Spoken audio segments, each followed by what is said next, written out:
got these guys together because we thought that they would be able to help you work some things out and how to listen and how to work out your issues and try to advance the culture and wherever you're going and bringing your faith along. And this is an honor because, in my opinion, what you're going to hear today is going to be some things that's going to help you not just in the next 5 years, but if you can take one nugget from what you hear, and it's going to be different. We all don't agree on the same thing, so you're going to hear different things, but the things that matter, we kind of have a similar idea on. So without any further ado, can you all make some noise for the Redefine Collective? Pastor Robbie Hilton, who is in the process of being the next pastor in just a few months of his father's church, and he is already starting out with over 1,200 people, even larger than that, huge influence, and make some noise for Pastor Robbie, you guys. And then after that, we have Samantha Jo Alonzo, founder of Fruition Las Vegas, in Vegas and LA, and then also the founder of Nike, partnered with them to do Mission I'm Possible. One time, y'all make some noise for Samantha. And after that, we have none other. You all haven't seen him yet because he's going to be coming up later on tonight. Tonight at 10 p.m., our after party is with Jafia Life, all the way from Philadelphia. He's in the building. Make some noise, y'all, for Jafia Life. And then we have my man, Dr. Bobby Manning, all the way from D.C., hanging out with us. Started some great things there, was voted one of the 20 most influential pastors in the region in D.C. recently. So I want y'all to make some noise for Pastor Bobby Manning. The heart healer himself, Rob Hill, is in the building. He's been sharing, did some incredible things with Thousand Kings Walk. He's talking to kings and queens right here in the area. Make some noise for Rob Hill. And then last but not least, our very own CJ McBath, who is killing it in Hollywood. He's not selling out, but he's actually making a difference and impact. Make some noise for CJ McBath, you guys. So this is what I'm going to ask everybody to do. You take your phones out, take a bunch of pictures. We're going to be taking your questions at Redefine13. That's the hashtag that we're going to be using. And so you can send in all your questions. If you don't want to send them in that way, if you just want to ask it later on in the collective, we're going to ask you to stand up here on this microphone, and we're going to make sure that this goes out to a bunch of people in the future. A bunch of great things are going to be happening. But before we get started, I just want to ask everybody, what is the nastiest food you've ate in the last week? The nastiest food you've ate in the last week? Oh, us? Yeah. Oh. Yeah, y'all with the mic. Food is an investment, and I'd like to invest in good food. The runner would say that. Do I even look like I've rejected food? No. I'm good. I had McDonald's. It was nasty. Oh, but that's so good. Yeah, it was horrible when I had it. Mickey D's. Anybody else see? Not allowed to comment on McDonald's. Oh, yeah. My bad. My bad. He's My on a bad. contractual It was agreement. good. 120 something million people saw CJ's face during the Game 7 of the finals, right? Yeah, that's crazy. That's major. Well, listen up. All throughout this week, we've been talking about redefining yourself and defining yourself in Christ. And then in doing so, you'll be able to redefine the culture. And that's an interesting conversation. And so I'd like to kind of hear you all's feedback a little bit about how that conversation has been happening in your collaboratives, and even as you all were preparing some of your talks that you've been doing. How has that been for you? I'll start over here with Rob. What does that look like for you, man? And how has that been for you coming here? It's been amazing. I'm always amazed that people, expect or are looking forward to what I have to say. Sure. That's a gift all in itself. But to be here and to be able to give and, also experience the stuff that the other presenters have to share, I haven't been to anything like this, before. So it's been an amazing experience. I'm, just soaking it all up. You guys invited me to give, but I got a lot out of this. This whole experience. We appreciate it. Anybody else? How has it been for you guys on the presenter side of things? For myself, just truly honored and humbled to be here.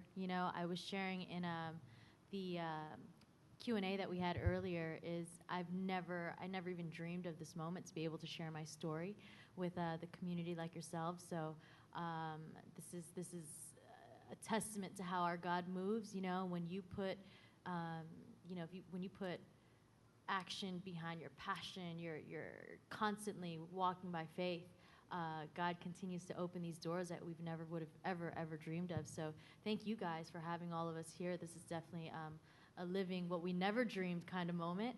But that's how God moves. He always gives us these dreams that we never even imagined. And I'm just thankful to be here and honored and humbled.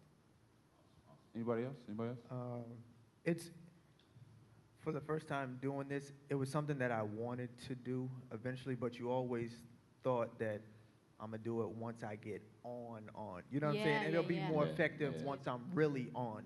But in talking to people and people coming up to you after workshops and stuff, it's amazing how powerful just your struggle is, like how easily people are able to connect with that just as much as if you were at the place where you want to be, you know, where I would want to be. You know what I'm saying? Just like your journey along the way is just as powerful to others as, you know, the destination that you ideally would like to be at right now.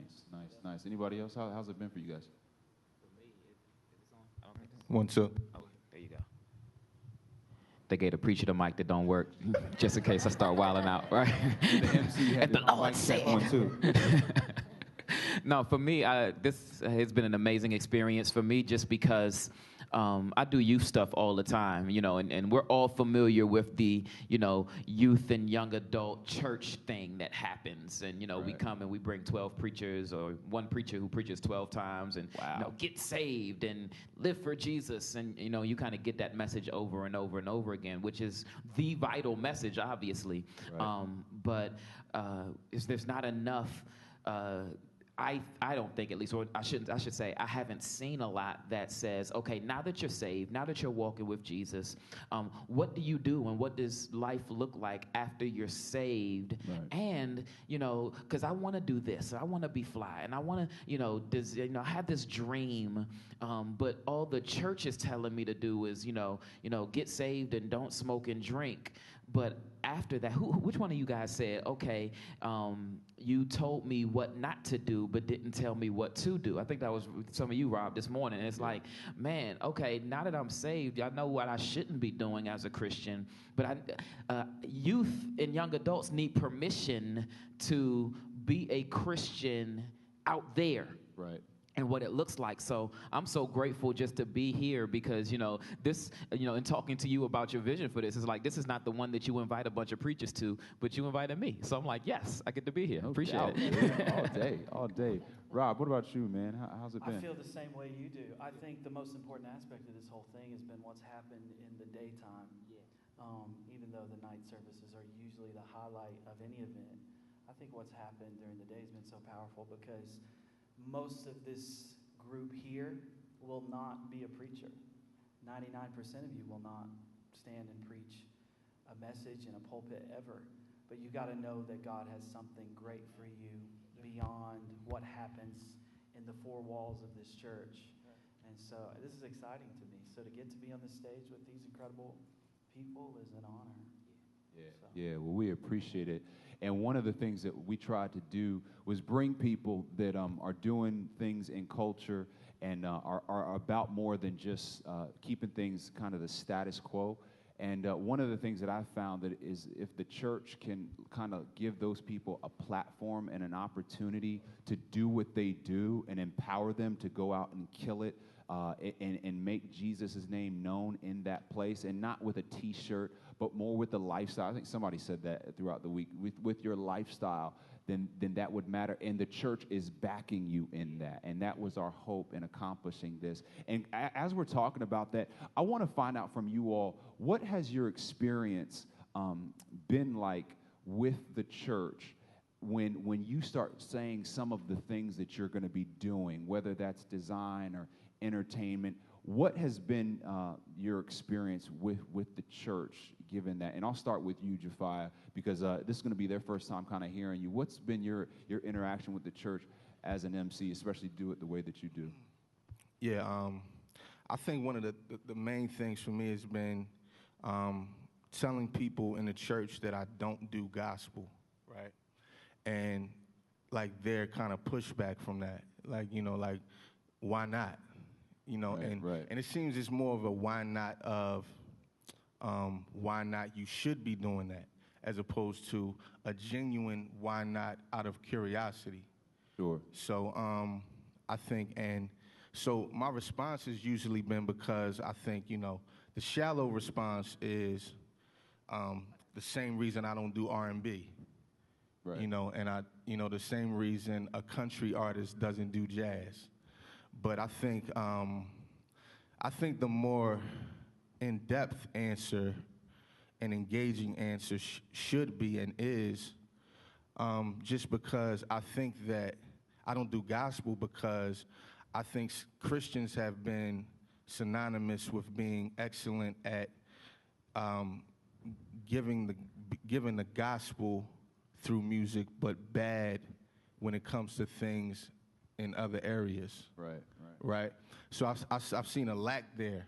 So I think that's one of the main reasons that I don't do gospel, is because most of my friends do gospel. Right.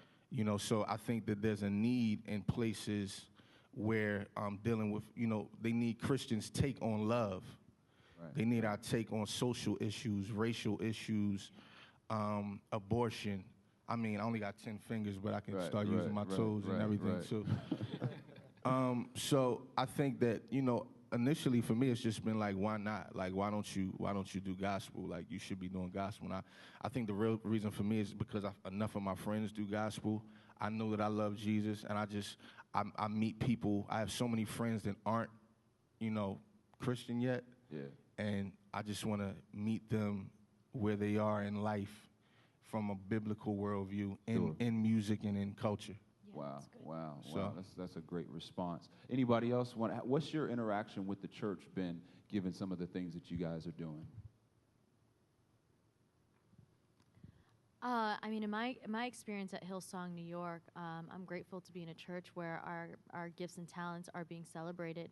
So I haven't had any real situations there. I think if anything, I've had pastors come up to me and say, "Hey, can you style me?" So that's my experience with the church. You know, we did Dawn Cherie in Miami. She does the VU in Trinity Church, and then Phil Bixby, he's their worship pastor and youth leader. And my sister in Las Vegas, she's doing the dedicated LV conference, so she did styling for them. So styling opportunities have opened up, and you know, making the pastors look good for Jesus on the pulpit. So yeah. Sweet. Anybody else, fellas? Anybody? What's been your interaction with the church, given what it is that you do? I think the biggest issue that, I mean, I guess all of us will probably hit this is everybody in the church is not prepared to walk the fine line between engaging culture and being worldly. Yeah. And in a lot of cases, I hate to use this term, it's the best one I can come up with, church folks will run the opposite direction of being worldly, so much so that we are afraid or we fail to actually effectively engage culture. Right. I believe, you know, so even some of the stuff that I do, I know I'm the pastor on the panel, one of the pastors on the panel, but a lot of the stuff that I even do to engage our community around us, you know, you get kickback from church folks because it's hard. It's not, I'm not dogging anybody. This is not an easy line to toe. It's a very thin line, but it's an important line to understand. The Bible says, speaks about the men of Issachar, that they understood the times, and just the importance of understanding the times and knowing what to do. So I know the Bible enough that I can bring truth to the times, but I understand the times enough that I'm not somewhere else with the truth. That the best place for light is darkness. Right. So we have to get close enough to the darkness that we can shine some light. Yeah, right. That's good. That's real good. That's real good. Anybody else? See, you're in entertainment. I love to hear your thoughts on it. I would say, just to piggyback off of what Bobby said, the hard part is, well, it's first just recognizing everybody's not going to accept it and just be okay with that, Because, I mean, we put on tons of productions here that were good, and thankfully, because my father was open to the idea and understood where we were going with it, we were able to do it. But do you think everybody out there accepted it? No. So we would always hear something, no matter how good the production was, no matter how many people got saved. Somebody always had a problem. Yeah.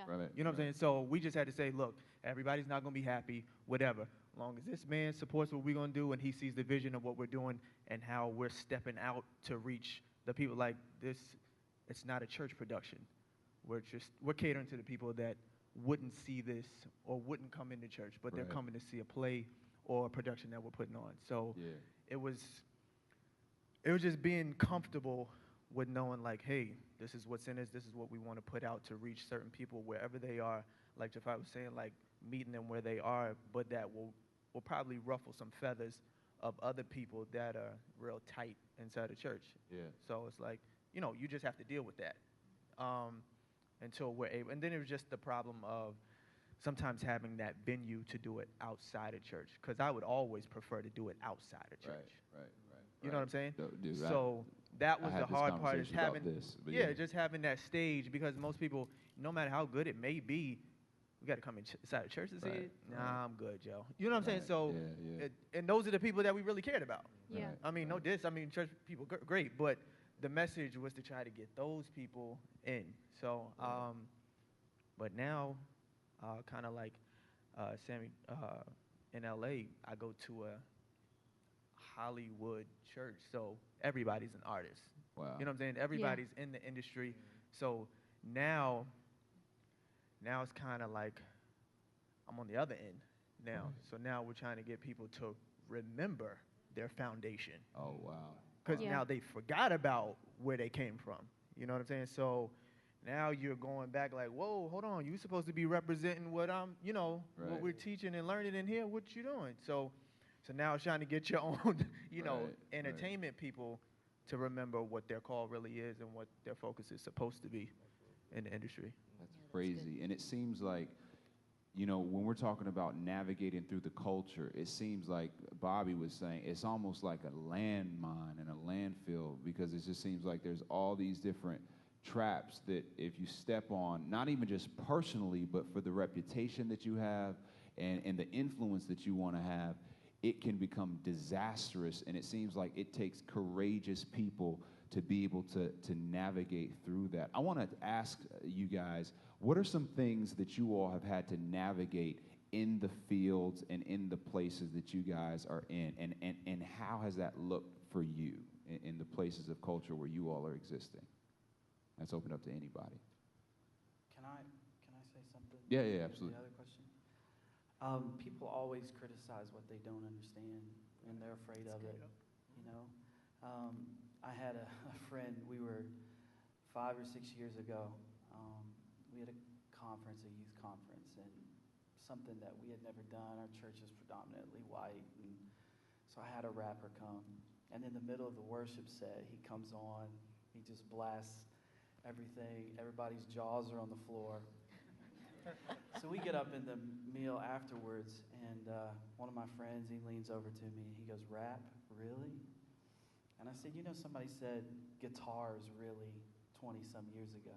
Right. And so every generation has people that are hinge people that open up a door to something that the church has rejected, but it takes the church into a whole new level of what God's wanting to do. And so that's the way I feel about you. That's the way I feel about this group of people, is that we're a hinge generation. We're a hinge group that we don't ask questions about stuff we don't understand. We just kind of look at it, observe it, let people do what they do, feel it out, see if it's real, if it's right, if it bears fruit, and then we just jump on, you know. So and I think we open up doors, and our responsibility is to create opportunities for people that would never get an opportunity in the church, outside the church, to be considered Christian in what they do.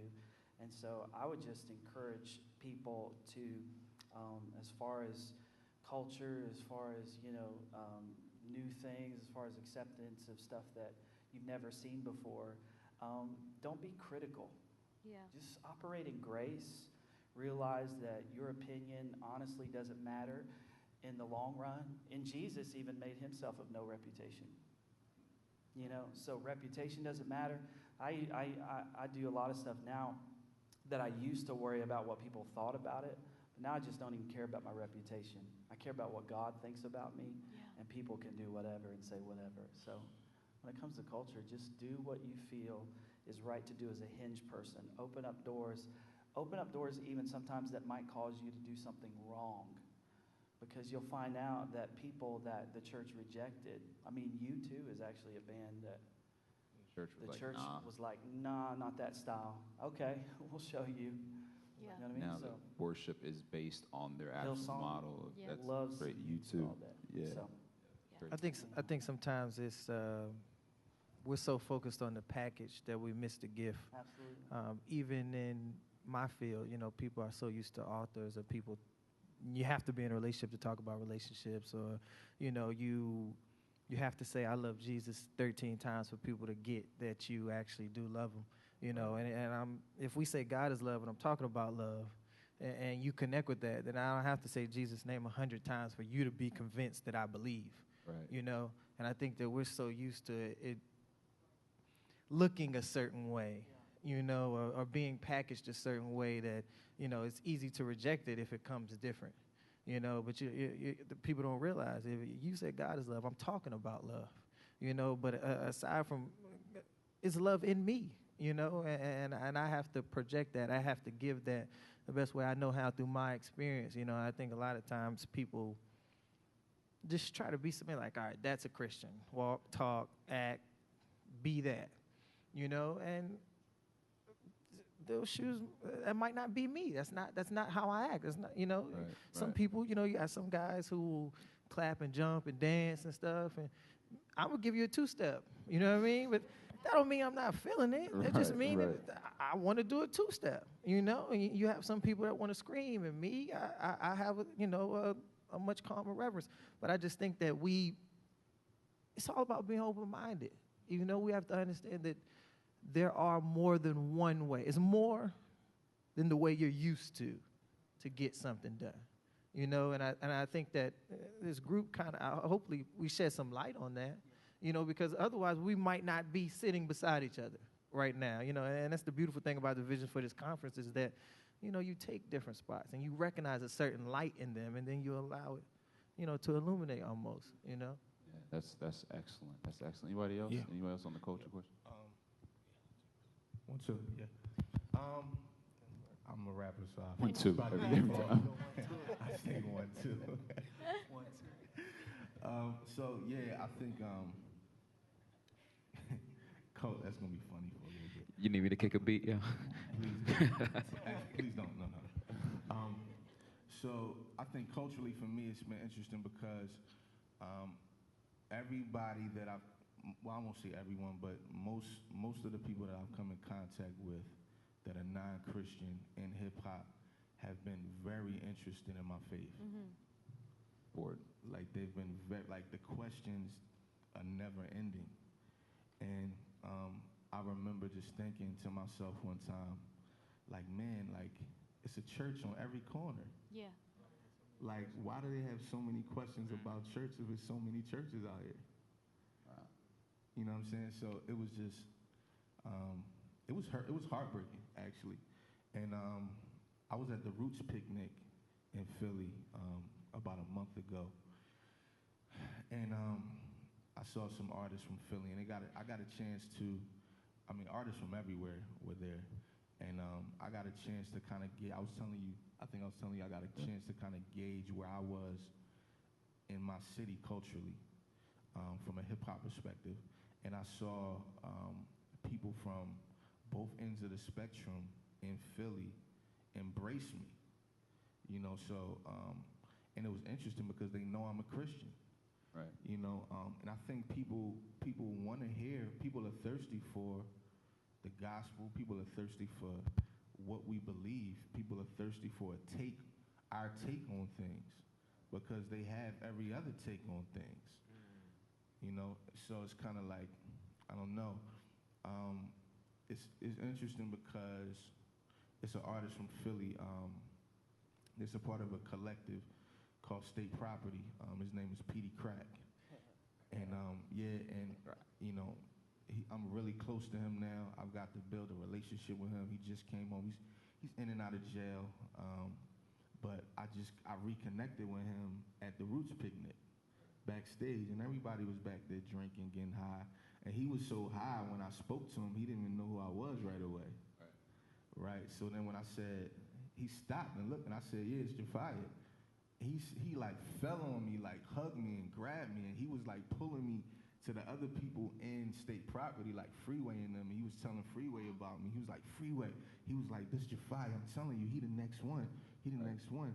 But I said, I didn't even know, like, my first interaction with him was, the first thing I emailed him was a sermon clip.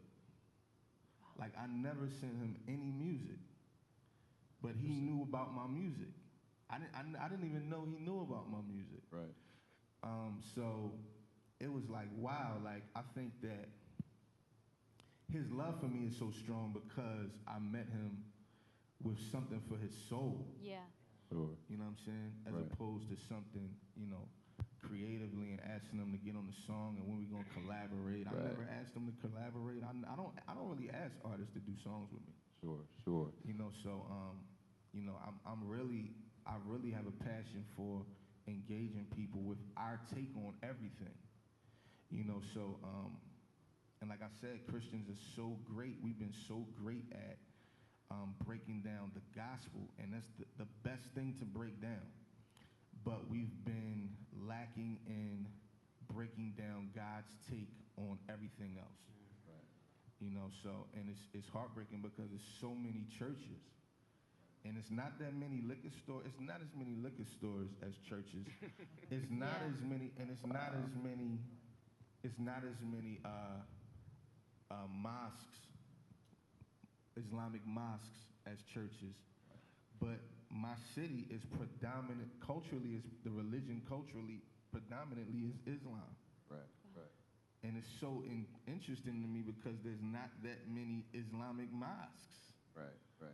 Like, and it almost seems like if there's a way to figure out how to navigate the culture and then find your spot, like Otis was saying yesterday, they're thirsty because they're empty. And if we can run up on people's emptiness with a solution, then it'll give us permission to fill their cup. So that's interesting. Bobby, were you going to say something? Really, in line with what Jafia is saying, is so many of us need boxes, and our boxes keep us comfortable. Yeah. My Christian box and this box and this, and if I meet you, then I'm most comfortable when I can safely fit you inside one of my boxes. But the problem is, although those boxes keep us comfortable, okay, we have to label it Christian box. So you're a rapper, I'm gonna put you in my Christian rapper box, Jafia. But then you're like, no, that's not the box that I go in. And the problem with that, although those boxes keep us comfortable, those boxes also limit us, because as soon as I put a Christian label on it, then it determines who's gonna pick up that box. And it limits who's going to pick up the box. I think like people are just now finding out about Lecrae, and I'll throw Lecrae out there because I think Lecrae is a good example. People are just now finding out about Lecrae. Those of us who are Christians knew about Lecrae like 10 years ago. Those of us who were in the Christian hip hop, understood Christian hip hop and was engaged in it. The moment Lecrae said, "Wait a minute, I'm not a Christian rapper. I'm a rapper who's a Christian. I want to express the perspective of God from a Christian perspective, but I don't want to be labeled as a Christian rapper." And his example is in the same way that Lupe isn't labeled a Muslim rapper. He's a rapper. So what that does is now Lecrae has an opportunity, and I think Jafia is an excellent example of this as well. I have an opportunity now to say the same message to a different group of people, because if I'm just on the Christian shelf, guess who's going to pick me up? All the Christians are going to pick me up, which is great.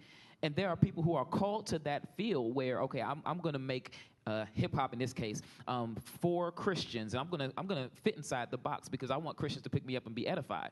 But then there's others who will say, I want people from the world to pick me up and be edified, to grow, and I need that to be okay with the church folks. And right now we're at a point where it's difficult for us to expand our box or change our box or, excuse the pun, redefine our boxes, so that people can be Christian in the world without a label, except that I'm one of you. The difference between me and you, though, is I got the solution and I would love to share it with you. Yeah. Right. That's big. That's big. That's big. Samantha, how about you? Talk to us a little bit about that. You know, going back to, you know, it's not by mistake or by accident that we are in the industries that we're in. You know, I know that God has us there for a reason, and our culture is the way it is because we have yet to approach it and change the culture. And I think when we are relatable to the world, you know, those who are lost, those who are broken, we're just as beautifully afflicted as them. But when they see Christ in us, they see the possibility of actually going to church, because their misconstrued idea of who attends a church starts to get broken down, you know, and that starts to diminish when they see us, the way we dress, the music, you know, you produce, and, you know, the fashion industry that I'm in. So I think if anything, we just represent that new possibility, and we have to be relatable to this culture, and that's the only way we're going to bring people to church. You know, if we keep between these four walls, no one's going to get saved, you know. So God pushes out into this world. He pushes out into the communities and the industries that we're in, so that we could attract people to who He is, you know. And I think they meet Christ through us, and God just uses us as a vessel. That's interesting, because I think, you know, like Bobby, you were saying, there's people that are going to do this for the faith community, and then there's going to be a group of people that are going to do it for the faith community, but it's going to go beyond that, you know. For you guys, even you pastors, because you are the ones that are providing a platform for these people to kind of have that mentality, but for everyone, had you always thought that way, or did something happen where you made a shift in your thinking?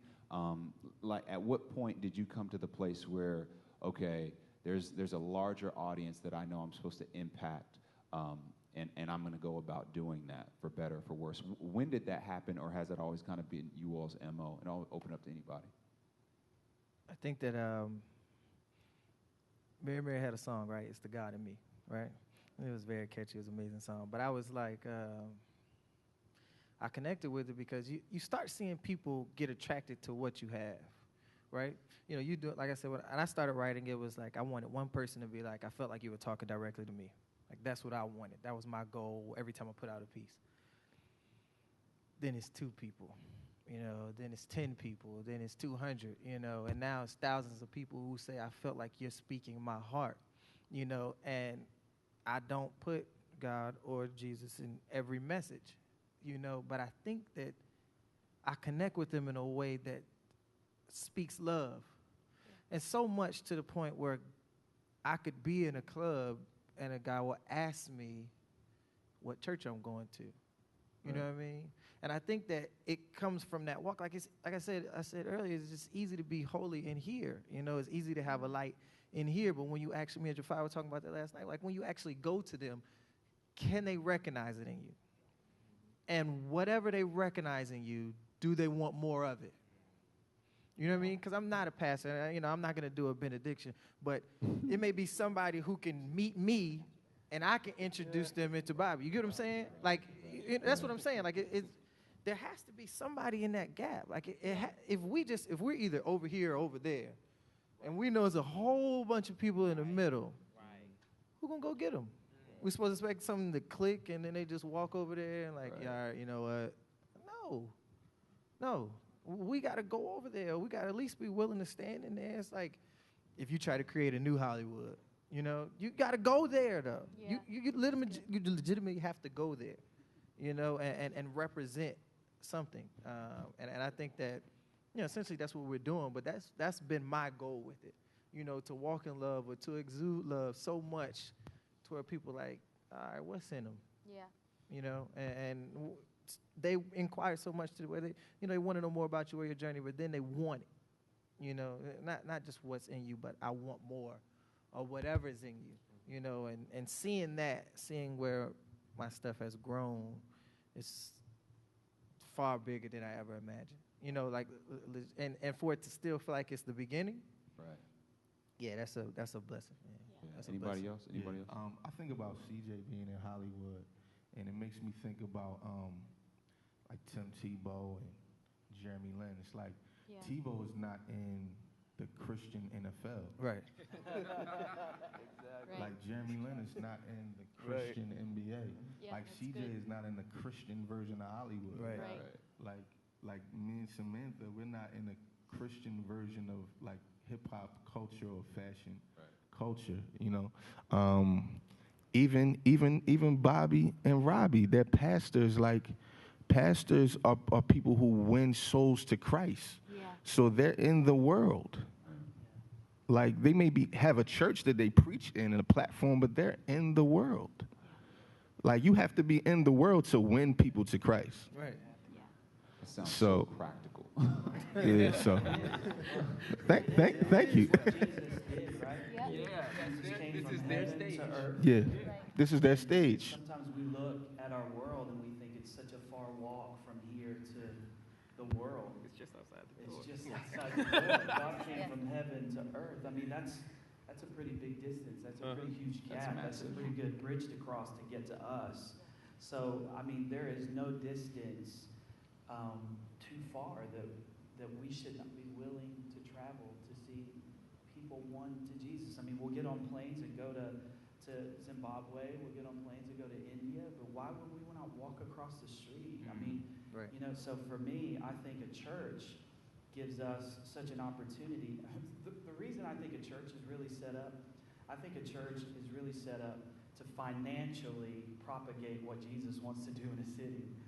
So I think we spend too much time getting together to have church, when really we should just probably get together, maybe preach some stuff, take a bunch of offerings, and win our city. Right. And, so I love what everybody's saying, because I think that's what our whole mission is as pastors, as fashion people, as entertainers or whatever, to go after people wherever they are. And the best pastors I've ever met are the best soul winners. Yes.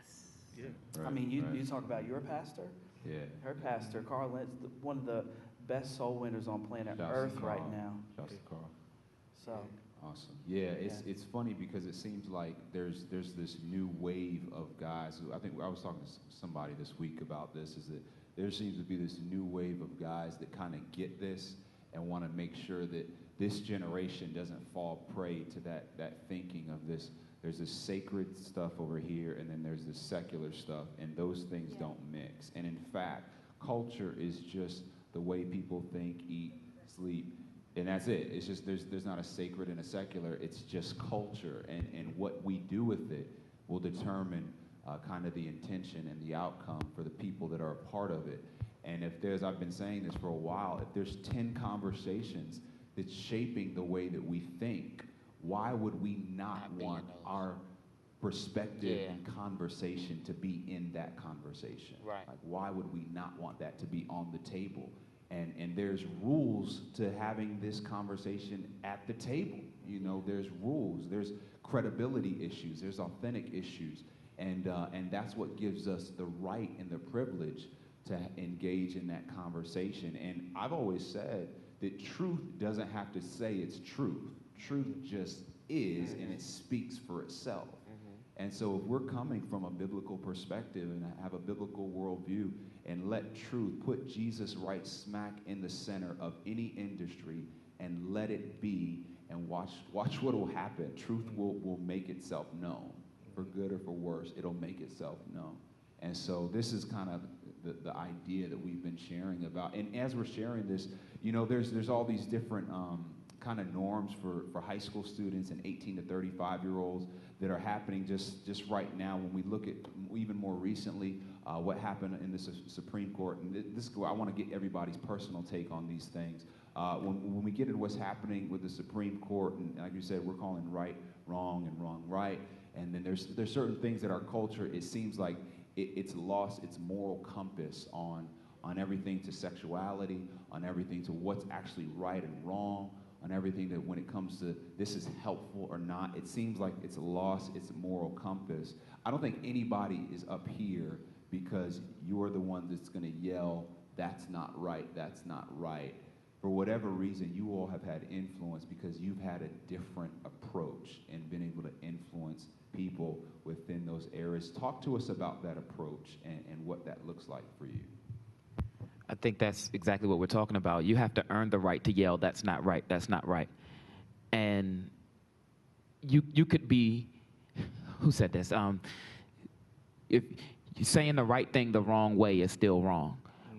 And a lot of times, what we're talking about is what we do, or historically, Christians have been perceived as those who would stand over here on our side of the street and yell to the other side of the street that, you're sinning, you're going to hell, this is wrong, and we'll blast you from the other side of the street, but we won't sit down and talk to you. Right. And I think what these people on the stage represent, and why I'm so honored to sit amongst them, is they what these folks are doing is saying, no, I'm going to actually walk across the street, and I'm going to engage you where you are.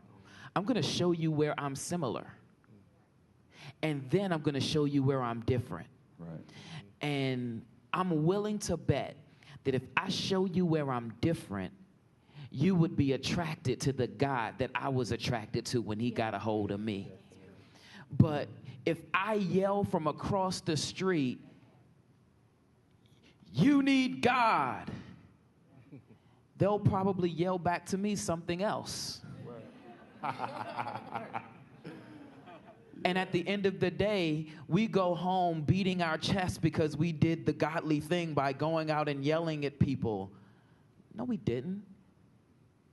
The godly thing, Philippians 2 says, have this mind that's in you that was also in Christ Jesus, whom, though he existed in the form of God, did not consider equality with God something to be grasped, but he humbled himself, took the form of a serpent, became obedient to death, even death on the cross. So the idea that Jesus did was, okay, I'm not going to sit up in heaven and talk to you all about how horrible you are. I'm going to strip myself of my own glory so that I can go and live amongst you, teach you what it looks like to live and have life abundantly, and then when you don't get it, I'll sacrifice my life for you. And I think that's what that's the commission of that Jesus left us with, to go and make disciples, not stay and yell at people. Yeah. He said, go and make disciples. We want to engage the culture, go to where they are. If Sam is an incredible designer, she don't, it's like, oh, let me sit in my design studio and figure out 12 different ways to put a cross on a T-shirt. Right. Yeah. No, I'm going to be great. I'm going to be fly, and I'm going to let my gift take me to kingdoms and nations. Yeah. So that I can proclaim the name of Christ in places where half the church is scared to go because they think that once you get saved, the end all of your Christian life is inside the church house. So I might need to chill. I think it's just no, that was great. But I think it's just so easy for me to say you're wrong. It's easy for me to yell that. There's no effort that comes with that. It's hard to be right. Walk right, talk right, love right, give the right way. It's easy for me to condemn everybody out there. Y'all all bad. But can I show you good? Can I show you good? I can tell you bad, but I believe that my thing was just walking in a way that where people recognize there's something different. Like he said, you have to go across the street. You have to go to the club. Like, my approach is different, and some may call it radical, but I just feel like I'd be a fool. Jesus ain't wait and say, everybody meet me in Jerusalem at 10 o'clock. Like, he didn't do that. He did not. He went to where he had to go. Right. And I think that's what we have to be willing to do, to go wherever's necessary. And if we're really who we say we are, we'll still be that in that atmosphere, But what God will do is elevate. Like he was saying, she didn't have to just design crosses on shirts. Like she didn't come up with 32 ways to make choir robes. You know what I mean? Like it's more to it. Before, though, 'cause they have a lot of robes out but you there. get what I'm saying? Like it's just more to it. And I think that we forget that there's more to it. It's more to life. Like it's more to just playing church. It's more to like, hey, you go clap, stomp, say hallelujah 7 times, say amen 3 times, give, and then you go home and everything is perfect. Well, Jesus didn't even tell us to make converts. He told us to make disciples. Right. So the problem is yelling across the street at bad people is easy because it doesn't require any relationship. Right. And relationship is how Jesus won people. He showed them how much he cared, and then they listened. And so I think for us, it's easy. And the reason we have this dilemma in churches and in our world today is because most pastors love crowds and hate people. You know what I mean?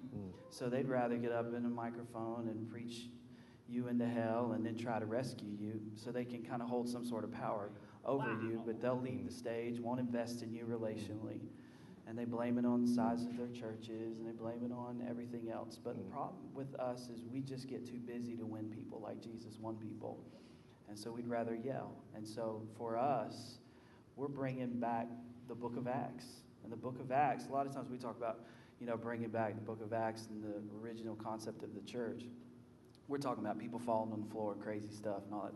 But I think what we desire to see is everything be about relationships. That's why, for me and Bobby in particular, because of our background in being pastors and stuff like that, what we've seen so much of is our fathers and competition and dividing lines. What we love about what's coming up is everything is relational. So I'm your friend before I'm a pastor. Yeah. You know what I mean? I'll call you on the phone and talk to you like a friend. I'm not calling you because I'm calling the pastor you. I'm calling you because you're my friend. And so I think for you, as a generation coming up, the best thing you can do is begin to build relationships with people. And then that'll give you an opportunity, because you can yell about how bad they are, but you have to show people how good life and living like the Bible says to live has value and has importance. And so I've got friends that watched me in high school that I preached to in high school, and I just prayed every day they would get saved. But 15 years later, they've watched my life. So I'm married, got 4 kids. They see the benefits of serving Jesus, and then they call, hey, man, I get it. Yeah. You know what I mean? Because it was relational. I think it's important just to throw in a quick disclaimer, though, because our comments could easily be misconstrued into, forget the church, go engage the world. And that's not at all what we're saying. The concept is come to church to get equipped. Yeah. Come to church and get trained. Dig into your word. Come to Bible study, come to class, come to church, and get trained. Because I think I said this yesterday, the worst thing you could do is go and engage the world and not know what the world you're talking about. Not be able to communicate effectively God's perspective on this or that. So you're a Christian, you go into the world and you show everybody how we're similar, but you fail to show everybody how we're different. And then the concept that they get when you get there is, oh, this Christian just like me. I'm cool. I can stay right where I am. And that's the opposite effect of what God desires, what we're looking for. It's the idea is let me get grounded, let me get understanding, so that when I go and someone asks me, well, Bobby, what do you think about the Supreme Court decision? Or what do you think about this or that that's going on? What you think about that new Jay-Z album that he called it Magna Carta Holy Grail? Oh, I don't even know what that means historically or from the Bible. Well, what are you here for? What's your effectiveness if you don't know why there's a problem with Kanye calling this his album Yeezus? Or you don't know why there's a problem with Jay-Z calling himself J-Hove? Well, what does J-Hove mean? What's the context of the word Jehovah? And why is that God taking God's name in vain? If you don't know, just stay here. That's good. Okay? That's sweet. See, how does that play out for you? No, I was going to add on to what Bobby said, because, literally Hollywood is like hell. Like, so I mean, I really was thankful that I didn't go when I thought I should have went, because I would have got swallowed up. And that's what a lot of people do. They go out there, thought they was Christians, thought they knew what they thought they were focused, get swallowed up, and the city will spit you out with no remorse. Period. You know what I'm saying? So you have to be ready to go out there, because it's vicious. It really is. I mean, it's just take. People, all they want, what can they get from you? And then they on to the next one. Right.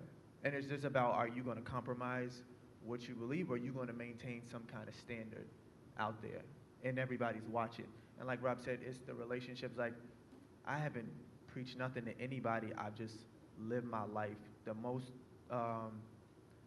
influential I've been to people, as far as seeing people just change their lives around, was just them watching me. Yeah. And I haven't been scared. Like, we connected. You know, you always can connect through, you know, y'all play ball together, whatever. There's always a common ground somewhere. And then it's just always in conversation, talk about this, like, you know, I'm about to go da-da-da.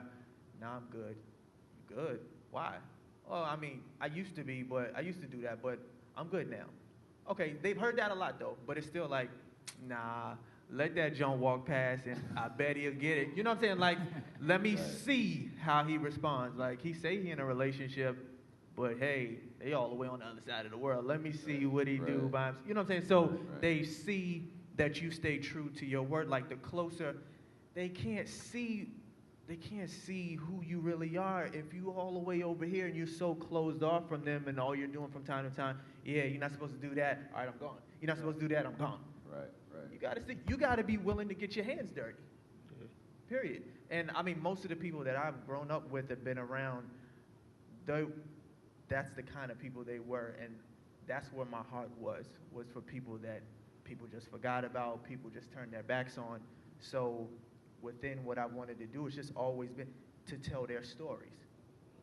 You know what I'm saying? And by telling their stories and going to where they are and meeting them where they are, it opens up the question, because now I told your story and they're appreciative of that, but so many people have exploited our people and exploited the negativity within us without giving any solutions. Then it just makes it even worse. So now I'm exploiting problems that we have in our society, in our community, whatever. And now when they say, okay, great, now what? What do I do now? Funny you asked. Right. Boom, here you go. Bam, this is what I know. This is the truth now that I have, because now I've met you where you are. Right. So now you're inquisitive to know, well, now what's the steps that I take now? So now by being in church and the knowledge that I've received, and, you know, just the maturing that I've gotten, the word that I've received here, now I can now give that to somebody else, and then they can in turn flip it. I mean, I've got dudes that have literally turned from Saul to Paul, like they say in the Bible. Like, they were so known in Hollywood for having more women than Will Chamberlain. Like, now they have their own Bible studies on a Saturday night in Hollywood. Yeah. For real? Like, so now their influence for what they were known for has now changed. You know what I'm saying? But everybody always wanted to tell them what they were doing wrong, but nobody wanted to walk with them through the process. I think what's been cool about this discussion and just this kind of gathering is that we've given permission to you all and everyone else that's going to see this. We've given you permission to try to work this out. And it would be false for us to sit up here and say, this is how it's done and this is how to do it, without acknowledging that this just didn't happen overnight. This has been a process for us to figure that out. And it almost seems like if we can give permission to people to have their own process in coming to this place, then it'll be helpful, because we know, even for myself, at least as myself, I know it's been a process. You know, like I remember one time we were doing something and I said, hey, we're gonna do this like prom sort of thing, this after prom. And I was like, at one point, it seemed like a good idea, because the night was late. It was about 3 a.m.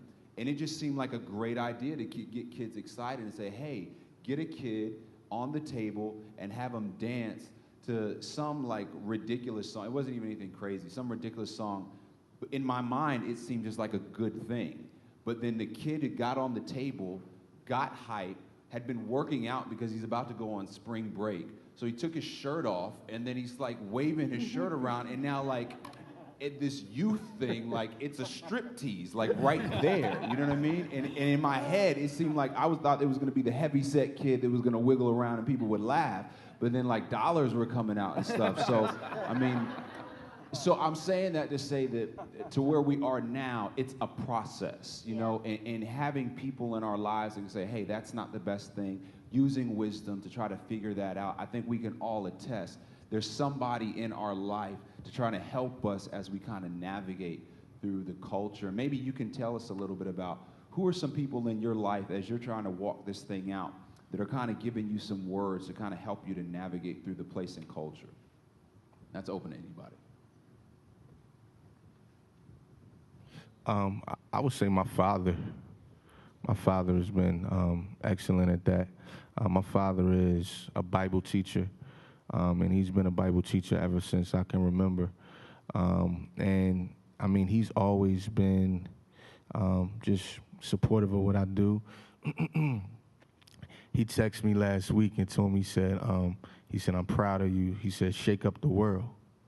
You know, so, and I texted him back. I said, I promise to do that.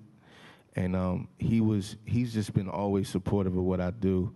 I mean, I'll like, when I go to my parents' house, like I'll go down in the basement because my dad has a library, a small library and office down there, and I'll always just take books off the shelf. Like he always has, and he's a realtor, he's a real estate broker, so he has books on like being a Christian businessman.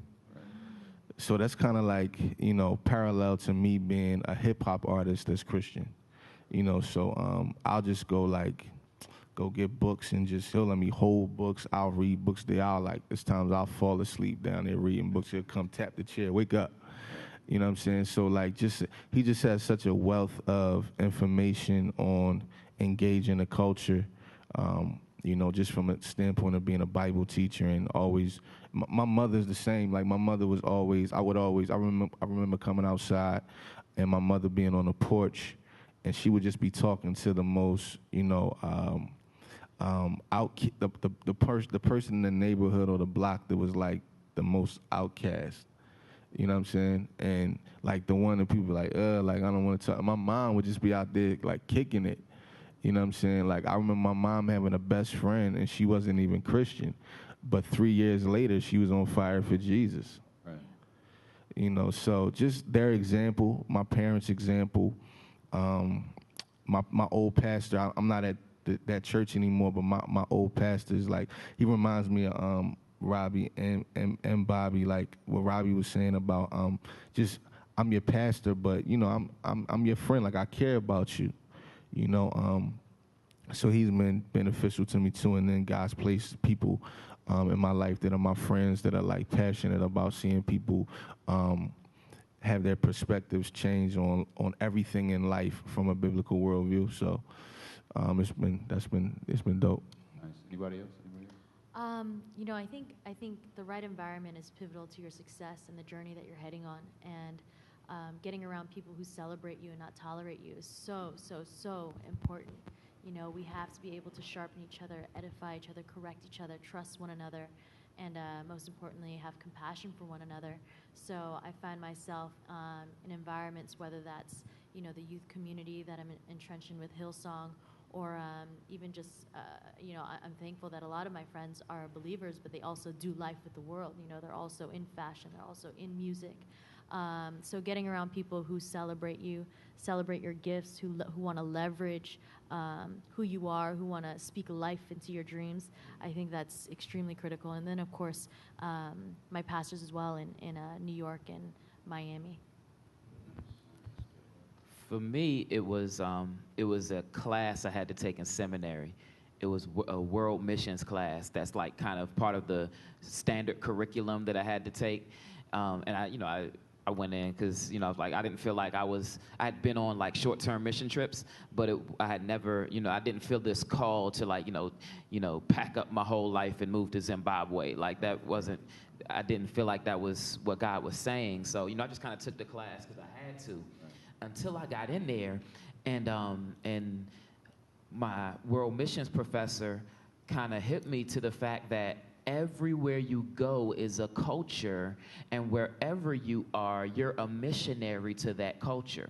So I felt this call to be a pastor. So I was preparing to, come back to the East Coast and pastor a church or what have you. But it kind of hit me to this idea that no matter where you are, the culture that you are called to, you're a missionary to that culture.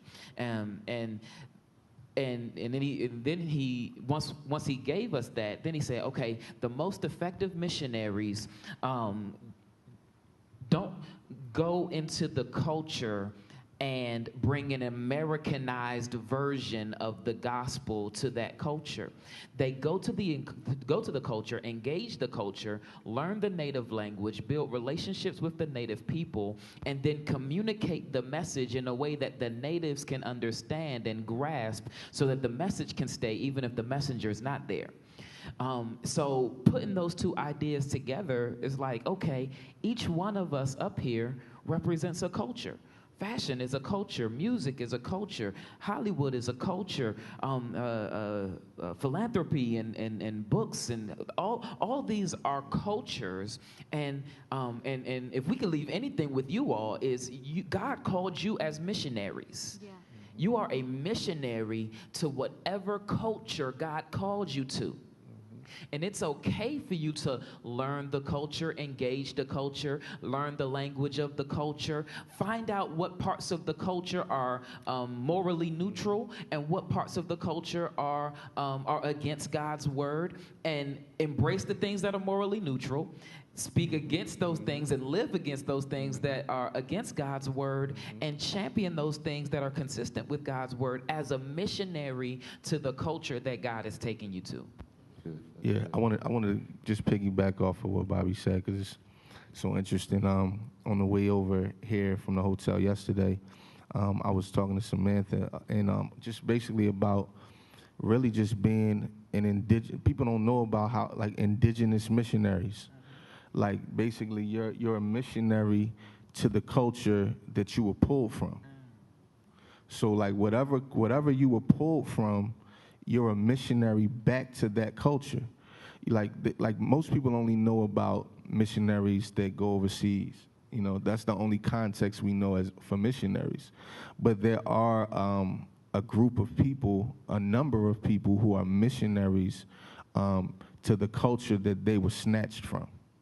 So I think that's very important that people learn that the only missionaries are not people that you see going to Africa, South Africa, and these different places, China, and all these places, South America.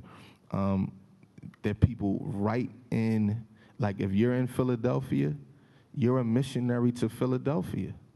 Like, if you're in Virginia, you're a missionary to Virginia. Whatever culture you were pulled from before you got saved, 9 times out of 10, you're still passionate about those things and those people.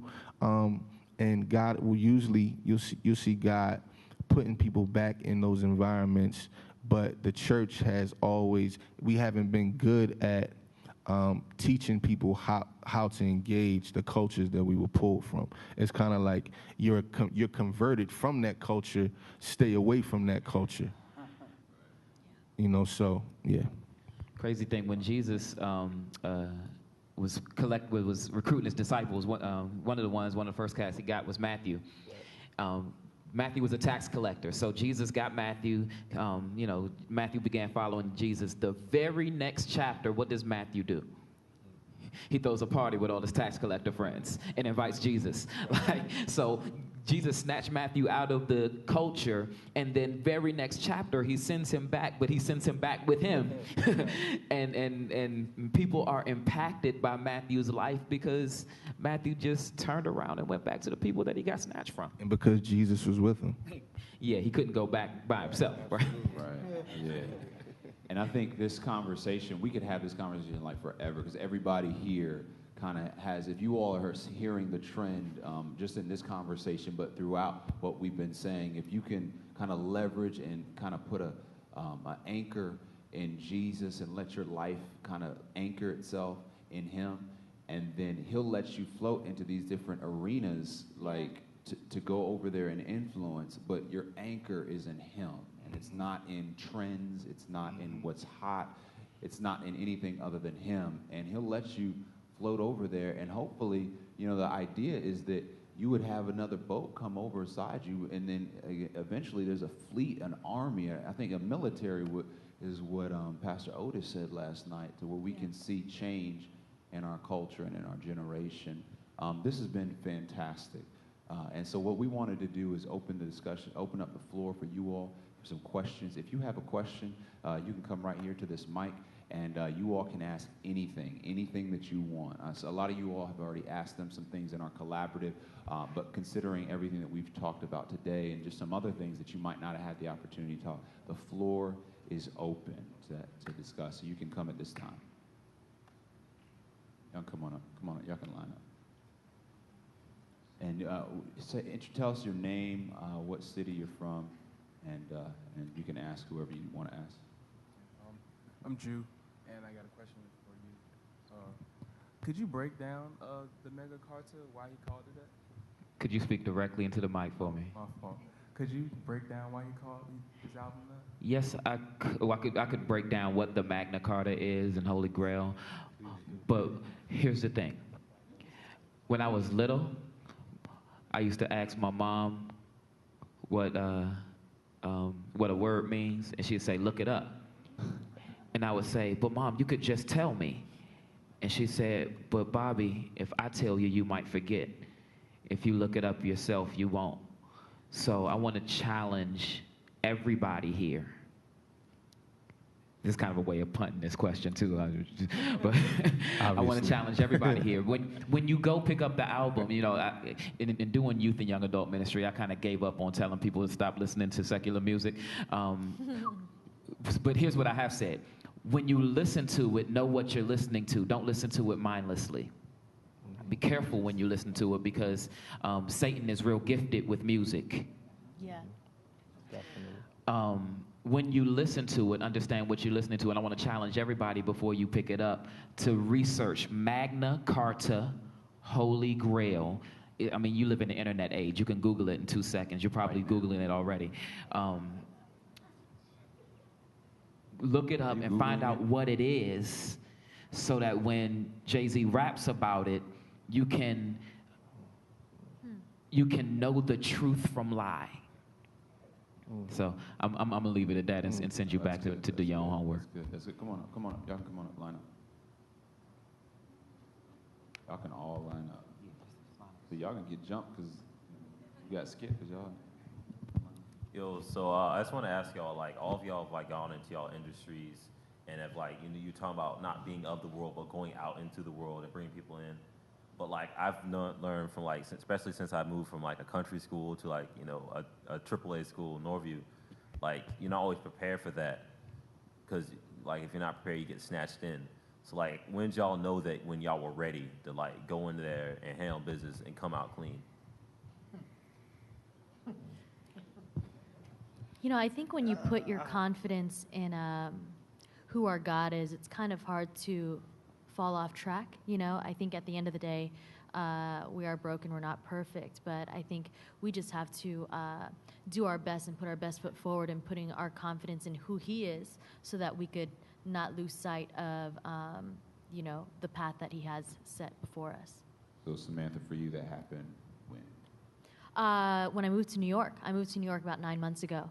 And immediately, as soon as I got there, I knew I had to get grounded in a church first and foremost, just because New York is a crazy, awesome, wonderful city, but you could easily get entrenched in the wrong things. And so I stayed quiet. You know, my move was very quiet. I had a lot of friends out there. They actually didn't know I moved there until like 3 months later, because I didn't even want to get caught up in just catching up with everybody and getting hyped up that Samantha's finally moved to New York. So that happened to me in New York. And you know, one lesson that I learned while being there, just for the first week, I started to notice that people are very much dictated by their circumstances out there, whether that's you know, the hard knock life in New York, or whether that's the weather dictates a lot of attitudes out there, you know, and every man is really for himself, and that's something that I wasn't used to. I was used to being in an environment in Las Vegas where we just all love each other and we all do life together. We all, work together, shop together, go to church together, run together. I had a really strong community. So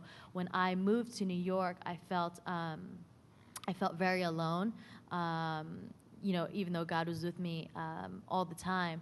But I knew I was placed in a city that needed so much encouragement in order for people to see who He is through me. People would come to my store in Vegas. New Yorkers would come to my store in Vegas, and they would be like, "Why are you guys so nice?" Because I think a lot of New Yorkers, they're not used to receiving what I call grace. When people aren't used to receiving love without understanding that it just comes from a pure place, and we don't want anything else from you but to have a relationship with you. We just want to do life with you, So when I got to New York, I knew that's exactly why I was there, and got through it, got planted in a church, and I have the right people around me. But yeah, you keep yourself grounded in God. You keep your eyes fixed on who He is, because He has a plan for us, a plan to be fishermen of men and to call people in the direction that we're headed in. Yeah, I want to say for me, it was probably about a few months ago too. I think I noticed something when I was at the picnic I mentioned backstage, and I felt different. Like I felt like being around this environment in a different place mentally. Like the influence, I didn't leave with, when I left, I didn't feel like I left with the residue of that environment on me. I felt like I left that environment with my residue on them. And I think when I got home, I think God started showing me, this is why it took you this long for me to start really using you in that environment. Because like CJ said, if I would have went 3 years ago, I would have got swallowed up. Like I thought I was ready 3 years ago, but I wasn't. And I think that just being around them, God showed me like, see, now you're ready. You weren't ready before. So I think it was about at least 3 months for me. So. I want to speak to a story. One time, I was in Philly, and Jay and I had hooked up, and we had gone out to eat, or we were watching a game. Man, it was the finals, I think, one year, and we were watching a game at a sports bar, and we left there late after the game was over, and we were walking into the hotel where I was staying at, and there was a wedding. It was like a wedding, and it was like, so these dudes were like hammered, they were drunk, everybody was, and so you have when you have friends, you have that one dude that just goes OD, like when he gets bent, like he's just like, oh, so he just said, it was that guy, and so he was and then the other element of that was he was the only black guy in the group also, and so it was this other thing going on, and so so he was like, what up, brother? What up, bro? And so he was gone, and I was like, man, like you don't even understand what's happening right now and how you're being perceived. So it was all up. Now there was another dude that was with us that he was uncomfortable with just the whole situation. And what's crazy about Jay, like he went out to him, he was like, "What's up, man?" And he was like, "So where y'all just came?" And so immediately like he started engaging and was very comfortable with that. And I noticed that from way back when is that there's this, if you live this, it's not just like up here, and it's just a part of your, it's a part of your reality. And so I just wanted to kind of speak to that and show and prove what he said was real. Anybody else? What does that look like? I was going to say, your local church is so important, because your environments are going to change your whole life. You're going to go from, working, wherever, Walmart to a big corporation. So your opportunities to do things, to fail, are going to change your whole life. But one thing that you have to stay constant in is your commitment to a local church, because planted people bear fruit. Yeah. And so you have to be planted. And I think what she said was just the key to the whole thing. When she got to New York, she realized she had to get into a local church. And a lot of young people grow up and they don't understand the importance of the local church. And it's because they have a bad understanding about it, maybe from their parents or just, the way their friends talk about it. And so one of the things that's very difficult in youth ministry is that 90% of you that grow up, get into college, and leave the church will never come back to the church because you never got connected. And so if you're a youth pastor here or a youth leader, I want to encourage you that elementary and junior high ministry are so important. It's important to teach your young people the importance of the local church, tithing, commitment, loyalty, faithfulness at that age, so that when they get into high school and college and beyond, they don't get from a youth group meeting into this big gathering we call the church and not have a place. So however old you are, get connected where you're at and stay connected and lean on your leaders and your pastors, and God will keep you in whatever environment you're in. Good. That's helpful. That's helpful. Go ahead, sir. Hi, my name is Jalen, and this one's specifically to Mr. Rob. Do you have any encouragement or tips for people who write books? Yes. I think that I was explaining in individual sessions is know what you want to say, right? And then know who you want to say it to. Mm-hmm. It's very important for you to develop your message, and your message is going to come through your experiences. And your message is essentially your perspective, and that comes from your experiences. So know what you want to say and who you want to say it to, and you'll figure out how to say it. But write your truth. Don't try to be everybody else you've read, or don't try to you don't try to speak like everybody else you've heard speak before. You stay true to what you believe, and always be inquisitive. Yeah. There's no such thing as knowing it all. No matter how great you get at a certain topic, if I'm writing on fear, I still read 2 new articles about fear before I start writing. Because there's a wealth of information out there, and you got to constantly, good writers are great readers. You got to constantly have that desire for information. Go get information, and that will help you help people. But know what you want to say first. You got to know what you want to say and who you want to say it to, and then the other stuff will start filling in.